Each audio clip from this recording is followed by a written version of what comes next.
Hi everyone, welcome to episode 13 of Life in Lockdown. It is my pleasure today to introduce you all to Kimberly Duffy.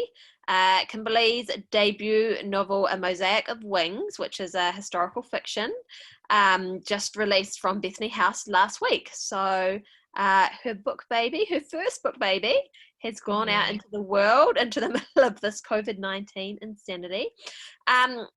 Kimberly, can you show readers your beautiful cover for those who haven't seen it? So for those of you who are kind of avid readers, many of you will have seen this popping up around Facebook and Instagram, this beautiful book here. So welcome. Thanks for joining me. Thank you. Yeah, I'm glad to be here. So we're talking to authors all over the show kind of about what their life is like in lockdown. So can you tell people a little bit about where you are, what the restrictions are like in your corner of America, and whether kind of things are easing or staying in the current environment? Sure. I'm in southwestern Ohio, just outside of Cincinnati. So I know you had Janine on a few weeks ago, and she mentioned how serious our governor is taking it. So we were one of the first states, I think, to kind of institute a full lockdown, stay-at-home order. So it's been just basically me in my house with my very large family. Things are starting to ease up now, so they're starting to kind of roll out easings of the limitations. This week, they've just allowed retail shops to open with some restrictions. So, in certain places we have to wear masks, and they're limiting the amount of people who are allowed in. And I think next week they're opening up restaurants with outdoor seating, but not indoor seating. And then by the end of the month, I think all restaurants will be open. And what would you say has been the biggest difference for you between life now and life before? Well, I'm a homeschooling mom, so I homeschool my two oldest. So that's not been a huge change for me. I do have two younger ones who go to school. I have a 4-year-old in preschool and an 8-year-old in elementary school. So they've been home, and my oldest two are really independent. I do very little with them except maybe like check their tests every once in a while. They're super reliable. They get their work done. I don't really have to do a lot with them during the day. So my youngest two are now home, and I've been homeschooling my 8-year-old. And so I think the biggest change has just been I don't have time at all. So normally I would bring my middle one to school, then I'd drop my son off at preschool. I'd go to the gym, I'd work out, and I'd work for a couple hours, pick up my son from preschool, and work for a couple more hours, and then I have my evenings free. And so now I have to shove all of my work time into the weekends and maybe a couple hours during the week in the evenings. Yeah. Is there any sign of your schools going back, or are they kind of out until your next year? Yeah, no, they're completely closed till next year. We've actually decided we're going to homeschool my 8-year-old anyway next year. So only my 4-year-old will be going back, but yeah, they'll be closed until next year. And I don't even know what it's going to look like next year, because now they're saying they're going to be doing like smaller class sizes, and maybe they might go for 1 or 2 days a week or for a couple hours every day. So I don't even know what it's going to look like next year. Wow. We've had my two eldest at home for the last, 7 weeks, 8 weeks. It feels like forever. But they go back to school next week, and parents across New Zealand are rejoicing mostly. Yeah. I guess our school year is different to yours because our seasons are in reverse. So our school year runs from February till December. So okay. we were kind of only 6 weeks or so into our school year when this all kind of happened. Okay. Yeah, ours is almost done. I mean, I think by the end of May, our schools were done. So there's really no point in sending them back now at this point. Yeah.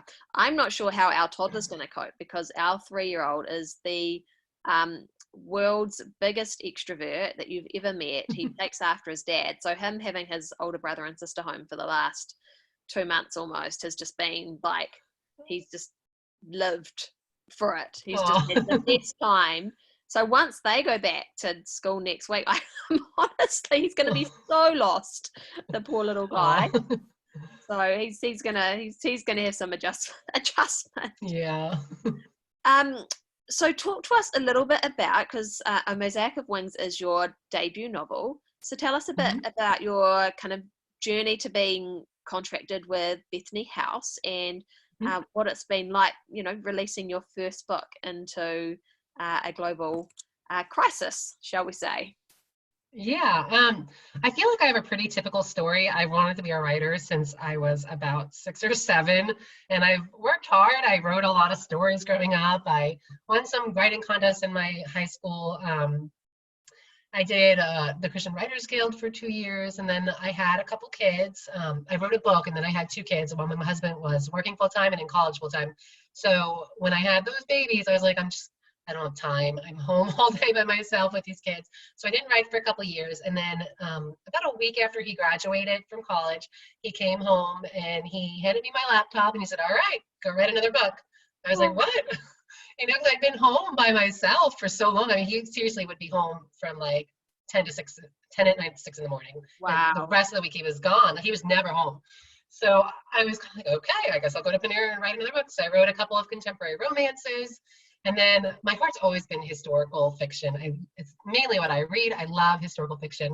I was always a little bit intimidated to write it because the research was overwhelming. I felt like, I don't know if I can do this justice. I want to be accurate, and I didn't really know how to go about doing that. So Ann Mateer offers a historical writing course, and I took that, and I felt a little more prepared. And then I wrote a Mosaic of Wings, and then I wrote another book. And after I wrote a Mosaic of Wings, I signed with my agent, Rochelle Gardner, Books and Such. Which was a dream come true because I'd wanted to be her client for years. Like, she was the agent I was aiming for. So that was amazing.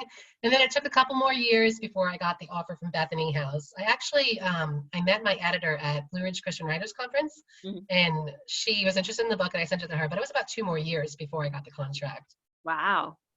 So it was a little bit of a journey. Yeah. Nothing moves fast in publishing, people. No. So can you tell readers a little bit about A Mosaic of Wings? Because it's not set in the States, which obviously makes it a bit different. Yeah. It's partially set in, it's about half of it's set in Ithaca, New York, which is upstate New York. It's a really beautiful area. They have lots of waterfalls. It's a college town. It has been for a long time. And then half the book is set in Kodaikanal, India, which is a hill station in southern India. So it's about a woman, her name is Nora, and she's just graduated from Cornell University with a degree in entomology, which is a study of insects. She's valedictorian. She's brilliant and driven and dedicated to her science, sometimes at the expense of other things in her life. She makes some big mistakes, but she learns a lot along the way and falls in love. Oh, very cool. And what was the hardest part about the research? Well, I lived in India for a little while, so I kind of had a basis of understanding for what Indian culture is like. It's very complex. I mean, it would be impossible for me to know everything about it because I didn't grow up in that culture, but I felt like I understood enough to be able to know what to at least look for. So for me, the hardest part was the insect part. I'm not a science person. It was not my favorite subject in school. And I do remember in biology class, I was a vegetarian at the time, so I refused to cut open any of the fetal pig and the frog. And I had a moral obligation to not do that, right? So my science teacher was like, fine, you don't have to do this. You can just go to the library and write an essay. And I was like, that's not hard. Like, I totally can do that, right?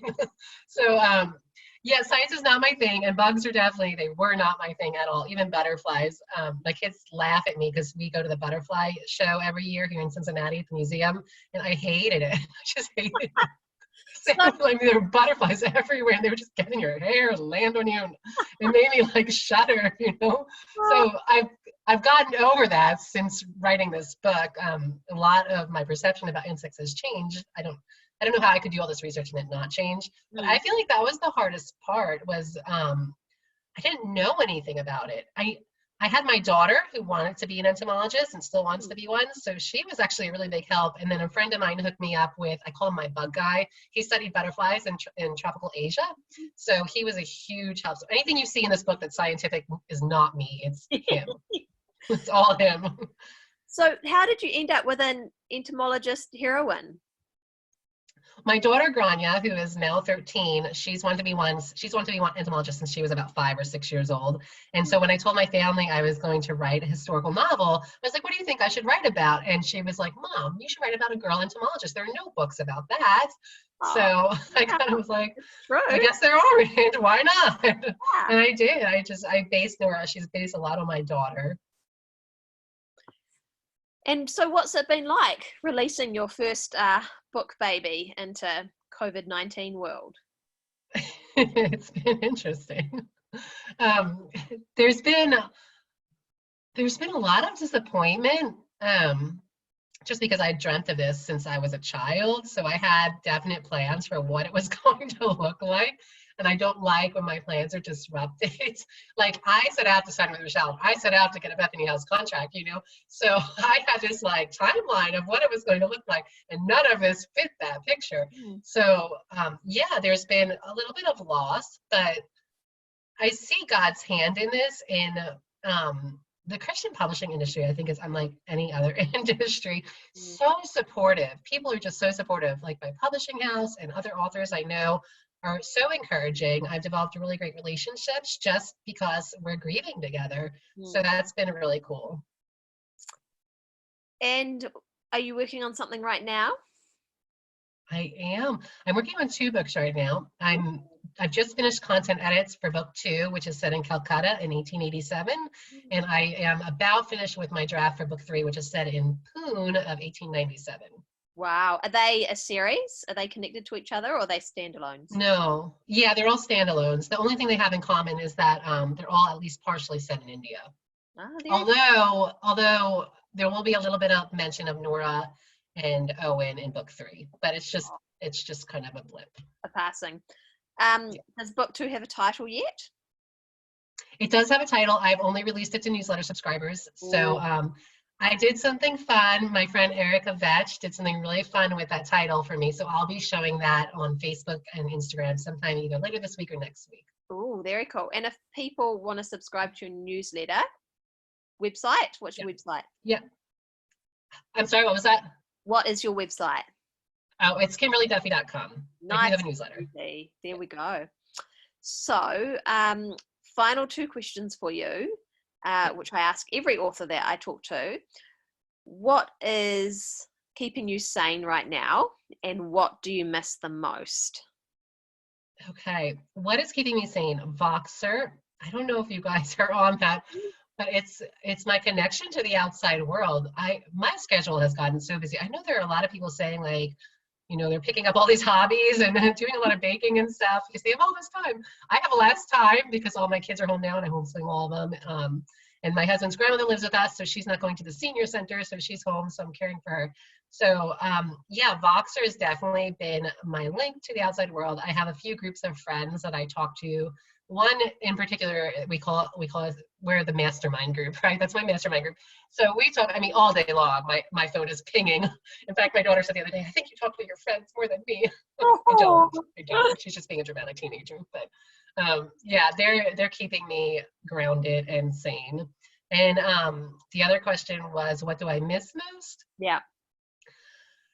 I think I miss my gym, and mainly because I work out every day. I have asthma, and so that really helped my breathing, and I've not been able to do that. And it also had a childcare room, so I would go and drop my kids off. And you know, I'm a stay-at-home mom. Like I don't get out by myself very often. So it was just kind of my time to be seen and have some time to myself. And I love being with my kids, but there are so many of them, and I have a very little house. And I'm an introvert, so it's a little bit overwhelming sometimes. So I do definitely miss my gym. I don't take them for granted. So everyone, I am going to give away of a Mosaic of Wings to one lucky reader. So to enter, all you need to do is write a comment and answer Kimberly's question, which is... I would love to know, since I've known since I was little what I wanted to be, and Nora has known since she was little what she wanted to be, what you wanted to be when you were a child. Oh, great question. So there we go. What did you want to be when you were a child? And just out of interest, whether or not it came true or whether or not you took a different path. Yeah. So thanks so much for joining me today, Kimberly. It's been so lovely to have you on. And I am excited to read A Mosaic of Wings once I finally get my edits on my book done. So thank you for your time, and we'll see you later. Thank you. See ya. Bye.